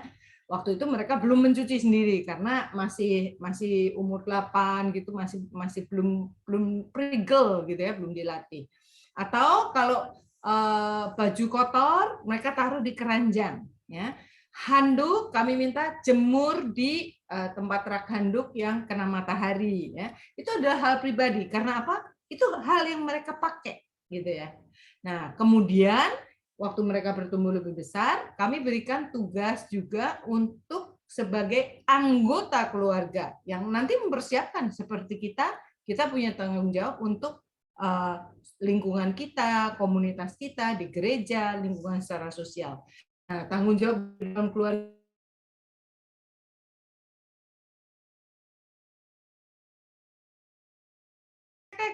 paket gitu ya. Nah, sekarang banyak paket. Itu adalah bagian yang tidur di kamar bawah di keluarga kami ya. Karena keluar masuk, kalau yang naik turun kan kasihan naik turun terus ya. Jadi kami berbagi sesuai dengan kekuatan anak-anak. Nah, kami juga pernah berbagi sebagai anggota keluarga adalah sebelumnya kalau dilihat, ini siapa? Anak-anak, bukan aku, gitu ya. Kemudian kami berbagi sesuai ruangan, ya. Ruangan yang paling heboh kotornya itu saya. Terus si kakak adalah ruang homeschool yang merapikan buku. Si adik ruangan bermain, gitu ya. Sehingga mereka akan mengambil bagian teamwork. Siapapun yang main tadi dia akan rapikan. Atau kalau kami pergi berenang gitu ya, nggak masing-masing urusan masing-masing sendiri, tapi adik yang kecil bawa kresek snack ya, yang isinya keripik kan ringan. Nah, si kakak yang kuat bawa yang minumannya termos ya, isinya Milo, yang isinya air yang berat. Si yang kedua misalkan bawa yang isinya baju, dan kami berbagi di setiap kesempatan. Jadi itu penting sekali membagi kerja seperti gitu. Kita jadi bonding sebagai tim itu. Anda boleh menggunakan suster kalau ada yang menggunakan suster, tapi libatkan anak-anak dalam hal-hal seperti itu. Jangan semua suster yang kerjakan. Ini anak-anak nggak jadi dewasa kalau begitu. Jadi hal-hal seperti itu semuanya bisa dilatihkan kepada anak-anak. Nah, saya cerita satu hal ya. Ada seorang ibu, kami udah kenal sekali keluarganya di komunitas kami. Jadi nilai-nilai kami sama gitu ya. Anak udah umur 10, ya kami lagi kumpul di komunitas kami ya. Anak umur 10. Saya lagi duduk di meja makan sama anak itu, kita kumpul 10 keluarga begitu ya. Nah, anak ini tiba-tiba ngomong gini sama maminya, dekat, maminya ada di pantry gitu. "Mi, minum." Gitu. Terus si mami mengambilkan minumnya, terus ditaruh di depan meja, di mejanya. Ini, terus saya di depan si anak itu, saya bilang, "Kamu umur berapa?" "Umur 10, Om." "Kamu bisa ambil minum itu sendiri nggak?" "Bisa, Om." "Kenapa kamu minta mami?" Ya, terus saya bicara sama maminya. Ternyata mami itu lupa, anak itu udah umur 10. Ya kan? Jadi udah biasa dari umur 5 diambilin, umur 6, umur 7. Iya ya, katanya. Ya. Terus maminya bilang, "Iya ya, kok saya lupa ya?" Nah, ini nih, yang kayak begini, yang justru kita orang tua nggak membantu pola hubungan dewasa itu tadi. Nggak mulai mentransisikan tanggung jawab yang ringan. Pribadi tadi, kepada anak. Mampu melakukannya. Udah mampu. Kadang tuh hati mami lah ya, kita ngerti ya, hati mama. hati emak-emak ya, lebih satu gitu ya. Itu pengen anak tua yang terbaik, yang semua dilayani, tapi dia nggak melakukan tanggung jawab dia dengan baik, padahal dia udah mampu. Ya, itu sebagai ilustrasi kejadian nyata yang kami alami, bahwa tanggung jawab itu perlu ditransisikan pada umur yang tepat. Begitu ya. Supaya mama tidak suka marah-marah. Itu tuh. Karena mama capek. Iya. Baik, lalu evaluasinya gimana, Bu? Oh iya, yang kedua mengenai evaluasi. Evaluasi tergantung ya. Sebenarnya sama dengan pekerjaan kita di kantor. Kalau kita ditugaskan di tempat yang baru kan kita didampingi ya oleh supervisor. Nanti kalau udah lancar ya udah, sesekali dievaluasi, sesudah mahir ya udah sepenuhnya kita bisa melakukannya sendiri. Demikian juga dengan hal yang kita transisikan. Untuk anak-anak kami anak kami yang keempat yang waktu itu juga anak-anak yang lain juga ya, dalam hal kerapian kamar, masih belum sesuai dengan standar orang tuanya gitu. Tetapi kami sepakat bahwa ayah akan cek ya hari Selasa misalkan. Jadi kami sepakat untuk cek kamar hari Selasa, paling enggak seminggu sekali kamarnya rapi. Tetapi kemudian sesudah mereka bisa lebih tertib setiap hari Selasa rapi, ya kemudian ceknya diperjarang. Dan pada suatu saat kami udah nggak ngecek lagi. Dan kita nggak mengharapkan sesuatu yang sempurna ya dari anak-anaknya. Tergantung, beda-beda tuh. Makanya tadi soal kamar tuh ya, ya udah. Daripada saya ngeceknya tiap hari, terus saya bludrek. Terus jadi marah-marah. Itu bukan sesuatu yang membangun. Ya, tapi kalau dia tahu diceknya seminggu sekali, itu menjadi tanggung jawab dia. Kita mentransisikan lagi kepada mereka. Ya. Ya. Baik, terima kasih Pak Rizal, Bu Rina. Ada lagi Bapak Ibu? Kalau tidak, nanti ada closing dari Pak Rizal dan Bu Rina, lalu ditutup dengan doa oleh Pak Pendeta Charlie. Sepertinya enggak, tidak ada lagi, Pak. Ya. Oke. Kami hanya titip pesan aja ya, supaya betul-betul dalam mengikuti sesi demi sesi ini, Anda baca dulu sebelum sesi berlangsung. Itu satu. Kedua, sesudah sesi ini betul-betul berdiskusi, terapkan PR. Karena nanti akan sangat berguna bagi setiap keluarga waktu kita betul-betul menerapkan PR. Dan kita bertumbuh sebagai orang tua. Itu dulu. Kalau kita sebagai orang tua bertumbuh, anak-anak kita juga akan maju. Dan ingat, kita menerapkan kasih lebih banyak lagi. Ya. Ya, itu saja dari kami. Tadi jangan lupa ya, ada PR ya. Kalau bisa dibagi dalam kelompok kecil, terus kemudian sharing di WA grupnya atau di Zoom grup kecil akan lebih baik. Sharingnya tentang penerapan PR. Gue udah gini loh, belum gitu. Supaya kita accountable melakukan PR ya. Bisa saling mendoakan juga gitu ya. Sip. Baik, terima kasih Pak Rizal, Bu Rina. Nanti kami ingatkan juga. Kita sudah di sesi akhir. Kita mau tutup dalam doa. Kami minta tolong Pak Charlie untuk memimpin doa. Terima kasih.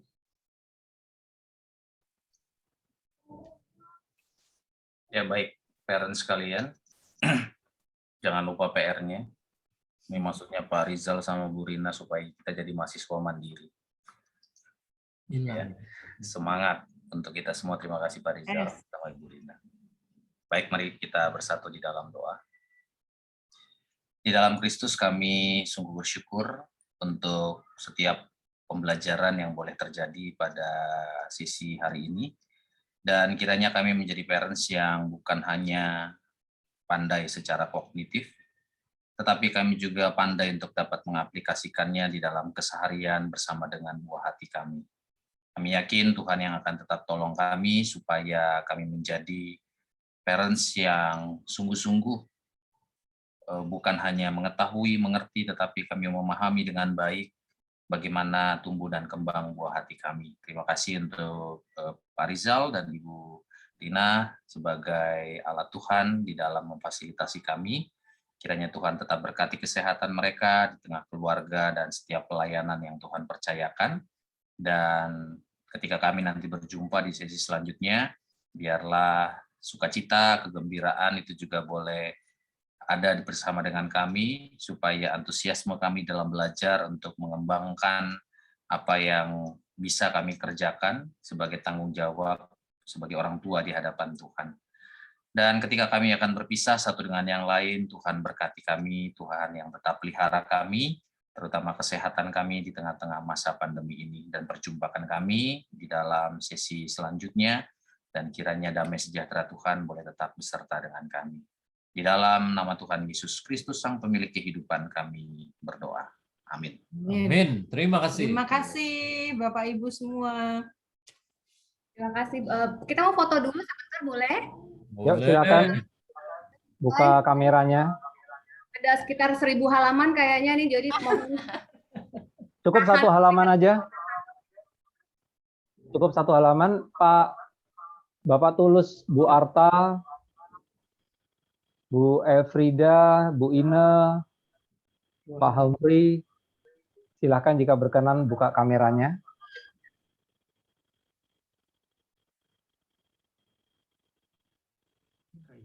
Oke, siap ya. Nah, kameranya di situ. 1, 2, 3. Cukup? Udah. Udah. Biasanya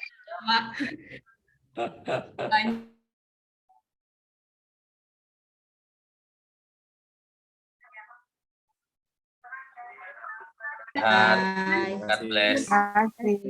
Ada pengumuman sebentar, jangan meninggalkan Zoom-nya dulu. Pemberitahuan untuk next webinar kita itu nanti di tanggal 18 September, jadi 2 minggu lagi, di waktu 14.45 kita akan memulai lebih awal sedikit selama 15 menit, supaya Bapak Ibu boleh berinteraksi langsung dengan Pak Rizal dan Ibu Rina sekiranya ada pertanyaan nih dalam waktu 2 minggu ini yang baru keingetan gitu ya. Jadi Bapak Ibu boleh bertanya di forum itu selama 15 menit, lalu nanti akan kita mulai di pukul 15 tepat gitu ya. Itu aja Bapak Ibu. Bahannya nanti, bahan untuk 2 minggu lagi itu. Oh iya, bahannya untuk bab 3 dan 4. Saya dari tadi sama Rena tuh terkagum-kagum sama Pak Rizal dan Ibu Rina gitu ya, bisa TikTok-kan gitu ngomongnya ya. Kami berdua nge-MC aja sikut-sikutan di bawah sebenarnya. Kamu ngomong, aku ngomong gitu. Jadi terima kasih Pak Rizal dan Ibu Rina untuk waktunya, kan kesediaannya, juga Pendeta Charlie untuk mendampingi kami. Dan Bapak Ibu sekalian sudah bergabung, dan jangan lupa kita akan bergabung lagi 2 minggu lagi ya. Terima kasih, selamat sore. Dadah. Selamat sore, salam sehat semua. Terima kasih Pak Rizal, Bu Rina, Tuhan berkati.